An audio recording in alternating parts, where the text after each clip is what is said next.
Hello guys, SS voice explain channel में आप सभी का स्वागत है। आज मैं लियो वाले मानहुआ की एक और नई वीडियो को लेके आ चुका हूँ। तो लास्ट एपिसोड में हम लोगों ने देखा था कि लियो के पास एलेना आके साफ साफ पूछने लगती है कि क्या वो उससे शादी करेगी, लेकिन लियो एक पल भी ना सोचता हुआ तुरंत ही मना कर देता है और बोलता है उसके लिए वो काफी ज्यादा छोटी है। अभी तो ये बात सुनकर लिल अपने मन में ही बोलने लगती है, वाह ये तो सीनियर एलेना के सामने भी बिल्कुल नहीं झुक रहा। रूमर्स सच थे, फर्स्ट ईयर के रिप्रेजेंटेटिव लियो वाकई ऑर्डिनरी नहीं है। लिल अपने मन में ये सभी बातें बोली रही थी। इससे बीच राइस एलेना के पास आके पूछने लगता है, काफी टाइम हो गया एलेना, और तुम्हारा मिशन कैसा रहा? तो एलेना बेपरवाह अंदाज में जवाब देती है, बोरिंग। राइस हंस पड़ता है और बोलने लगता है, हाँ मुझे पहले से ही पता था। इसी समय हर्क भी नींद से उठ जाती है और बोलने लगता है कि सीनियर जल्दी से मेरे साथ एक मैच लड़िए। राइस उसकी ओर देखता है और कहता है, मैं तुमसे बाद में निपटूंगा। अभी तो हर्क को देखते हुए एलेना ताना मारते हुए बोलती है, जागते ही लड़ाई की बात करना कितना बारबेरिक है। हर्क भी पीछे नहीं हटा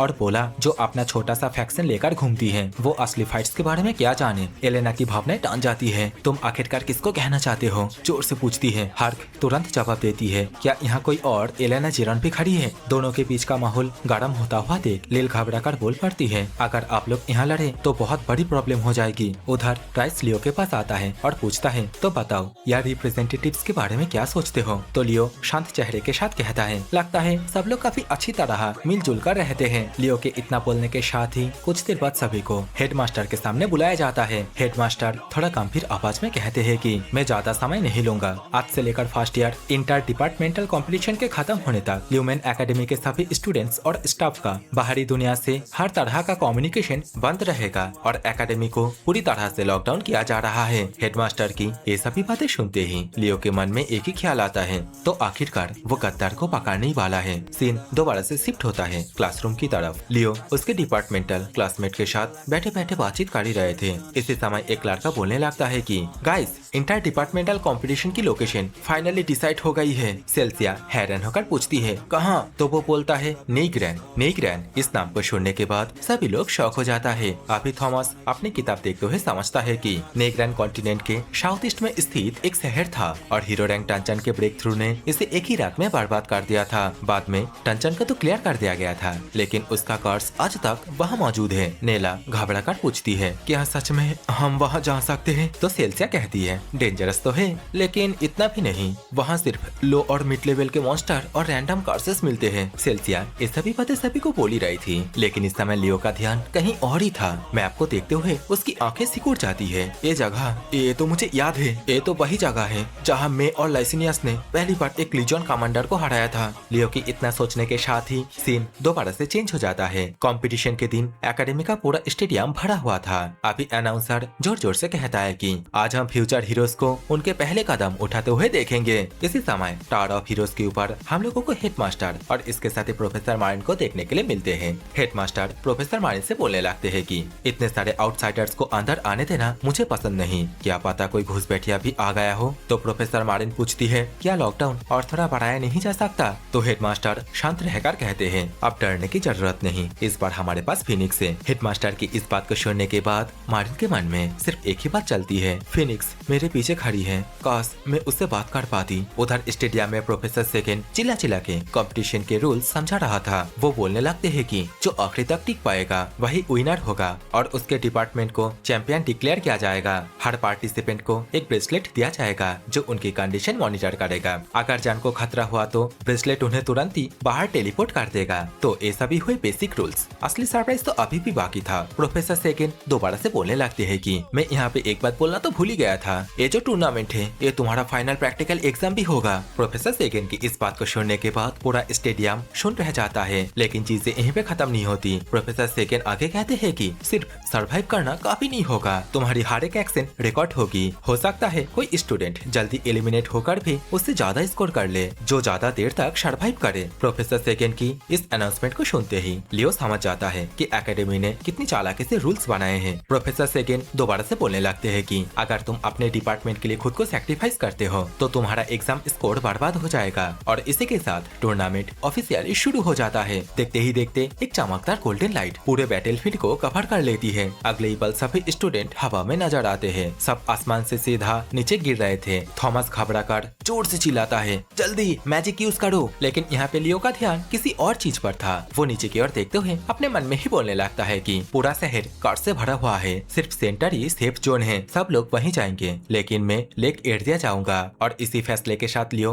अपने असली मिशन की तरफ बढ़ने लगता है। टूर्नामेंट शुरू होते ही पूरा नीग्रेंग बैटलफील्ड केओस से भर जाता है। उधर एलिजा ने पहले ही अपना साउंड बिस्ट निकाल लिया था और इसके साथ ही आसमान में तेजी से मूव कर रही थी। लेकिन अचानक बिजली की रफ्तार से प्रिंस मोरिया उसके सामने आ जाता है। बैटल रॉयल भी शुरू हो चुका था, इसलिए दोनों एक दूसरे को राइवल की तरह देख रहे थे। लेकिन तभी उन दोनों के बीच से आग की एक चमकती हुई लकीर निकलती है। वो और कोई नहीं बल्कि लियो था। फ्लेम ऑरा से घिरा हुआ लियो इतनी स्पीड से गुजरता है कि दोनों कुछ समझ ही नहीं पाते। बस दोनों एक साथ जोर से चिल्ला के उठता है, लियो प्लॉप। कुछ देर बाद लियो नाइग्रेंग के वेस्टर्न एरिया में पहुंचता है। अपने आसपास देखता हुआ वो सोचता है, यही कहीं लाइसनियस ने लुमिनियस को सील किया था। बस मुझे यहाँ पे ये देखना है कि सील अभी भी सलामत है या नहीं। लियो को अभी अपने आसपास कार्ड्स महसूस होता है। लियो बोलता है, सेंसरी कन्फ्यूजन कार्ड्स मेरे लिए तो एक कुछ नहीं, लेकिन बाकी स्टूडेंट्स के लिए ये काफी ज्यादा डेंजरस होगा। लियो इतना बोल ही रहा था, तभी अचानक उसके पीछे से एक आवाज आती है। तो लियो मुड़कर देखता है, उसके सामने चेंसिया खड़ी थी। तो लियो अभी उसे पूछता है, तुम मेरा पीछा कर रही थी? चेंसिया सीधा जवाब देती है, मेरे पास पर्सनल बिजनेस है। Personal business? लियो थोड़ा हैरान होता है। तो चेंसिया अपनी ऑरा एक्टिवेट करते हुए कहती है, लियो मैं तुमसे डुएल करना चाहती हूँ। चेंसिया की इस बात को सुनने के बाद लियो काफी ज्यादा शॉक हो जाता है। चेंसिया से पूछने लगता है, आखिरकार तुम अचानक से ऐसा भी क्या बोल रहे हो? तो अभी चेंसिया के चेहरे पे गंभीरता आ जाती है। वो बोलने लगती है कि जब से हम मिले हैं लियो, तब से मैं सिर्फ एक ही बात जानना चाहती थी, तुम और मेरे बीच आखिरकार कितना फर्क है। ये कहकर चेंसिया अपनी जगह से एकदम गायब हो जाती है। अगले ही पल उसका मुक्का सीधा लियो के चेहरे की तरफ आता है। लेकिन यहाँ पे लियो ज्यादा घबराता नहीं है। वो इस अटैक को ब्लॉक करने के लिए अपने सामने एक फायर शील्ड बना देता है। अभी लियो को इतना जल्दी एक शील्ड को बनाता हुआ देखने के बाद सिया बोलने लगती है, जैसा कि मैंने सोचा था, तुमने तुरंत फ्लेम ऑरा से मेरी जो वाटर ऑरा है उसको न्यूट्रलाइज कर दिया। इतना बोलने की अगले ही सेकेंड चेंसिया एक हाई रैंक के वाटर स्पिरिट को शामन करती है और पानी का एक विशाल अटैक लियो की तरफ दौड़ पड़ता है। लियो अभी इस अटैक को ब्लॉक करने के लिए तुरंत एक फायर वॉल खड़ी कर देता है, लेकिन ये सब सिर्फ एक डिस्ट्रैक्शन था। चेंसिया ऑलरेडी लियो के पीछे पहुंच चुकी थी और उसके असली अटैक वहीं से आता है, पर फिर भी लियो उसे काउंटर कर लेता है। चेंसिया अभी पीछे हट जाती है, अपने आप से ही बोलने लगती है, समझ गई, अब सरप्राइज अटैक काम नहीं करेगा। इसी समय लियो शांत आवाज में उसे कहता है, चेंसिया वाटर की असली ताकत एडेप्टेबिलिटी है, लेकिन अभी तुम बहुत रिजिड हो। ये कहकर लियो अभी अपनी तलवार निकालती है, क्योंकि अब अटैक करने की बारी उसकी थी। चेंसिया भी तुरंत डेंजर महसूस कर लेती है। वो अपने मन में ही बोलने लगती है कि अगर ये अटैक सीधा लगे तो मैं खत्म हो जाऊंगी। चेंसिया सिल्ट बनाकर बचने की कोशिश करती है, लेकिन लियो का अटैक उसकी सोच से कहीं ज्यादा पावरफुल था। बूम, एक भयानक धमाका होता है। धूल बैठने के बाद चेंसिया जमीन पर बैठी हुई नजर आती है। वो यहाँ पे पूरी तरीके से हार चुकी थी। वो सांस लेते हुए कहती है, यंग मास्टर लियो, क्या आप वाकई सिर्फ 15 साल के हैं? आप तो किसी जाबाज वॉरियर की तरह लड़ते हैं। चेंसिया की बातों का लियो कोई भी रिप्लाई नहीं देता। वो यहाँ पे अपनी तलवार को नीचे की ओर रखता है और इसके साथ ही उसे बोलने लगता है कि बातें खत्म हुई, तुम वापस रुइंस की तरफ जाओ।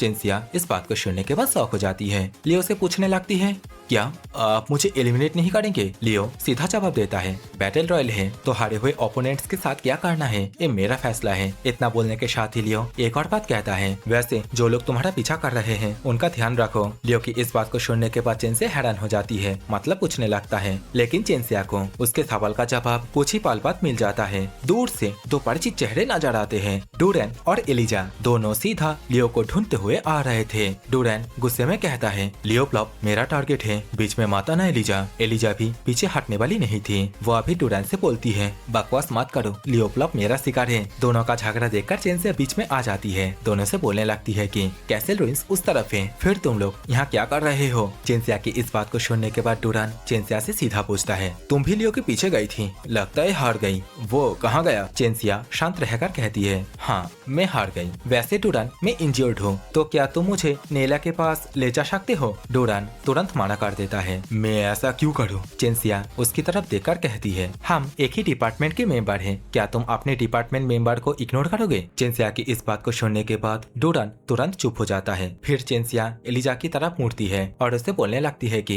मिस एलिजा, मेरे लिए चलना मुश्किल हो रहा है, क्या आप मुझे उठा सकती है? एलिजा तुरंत मना कर देती है। चेंसिया से बोलती है, मैं ऐसा नहीं करूंगी क्योंकि अभी हम एनिमी हैं। तो चेंसिया ड्रामा करते हुए बोलती है, अनबिलीवेबल एलिजा, मैं तो तुम्हारी रोज हेल्प करती हूँ और तो मैं तुम्हें अपने नोट्स भी देती हूँ और तुम अभी मुझे उठाना भी नहीं चाहती। चेंसिया की ऐसी बातों को सुनने के बाद एलिजा का चेहरा लाल पड़ जाता है। वो अभी चेंसिया से बोलने लगती है कि ऐसा नहीं है, मैं कभी न कभी तुम्हारा एहसान चुकाऊंगी। लेकिन यहाँ पे दोनों ही चेंसिया की भोली शक्ल को देखने के बाद और कुछ कह नहीं पाती। आखिरकार दोनों चेंसिया की हेल्प करने के लिए मान ही जाता है और यहाँ पे चेंसिया का प्लान काम कर जाता है। चेंसिया उनके साथ जाते जाते मन ही मन सोचती है, यंग मास्टर लियो, जल्दी जल्दी आप अपना काम खत्म कीजिए, लगता है कुछ बहुत बुरा होने वाला है। चेंसिया की ये बोलने के साथ ही ये वाली एपिसोड यहीं पे खत्म होती है। और हाँ गाइस, अगर आप लोग मेरी वीडियो को यहाँ तक देख रहे हो ना, तो एक काम करो, मेरे चैनल को ओपन करो, वहाँ पे आप लोग को गेमिंग चैनल का भी लिंक दिखेगा, तो उस चैनल को भी एक बार सब्सक्राइब कर लेना, क्योंकि मैं थोड़ा थोड़ा गेमिंग वीडियो वहाँ पर भी डालता हूँ, तो याद से कर लेना।